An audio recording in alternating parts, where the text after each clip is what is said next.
So may nakita kaming kahoy. Kakaiba yung kanyang ugat. Yung ugat niya parang dahon na yan.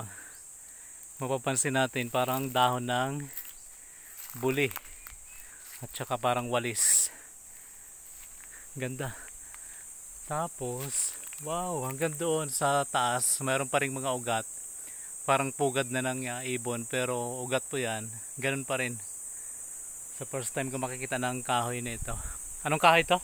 Candice. Candice. So, ang tawag po sa kahoy na ito ay Candice. Napapaligiran siya ng mga ugat na parang kamaypay. Tapos, sobrang ganda.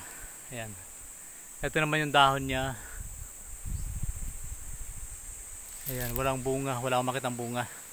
So, comment po kayo kung anong tawag sa inyo. Pero ito po ay nakita namin dito sa Sibay, Caluya, Antique. Maraming salamat and God bless. Bye-bye.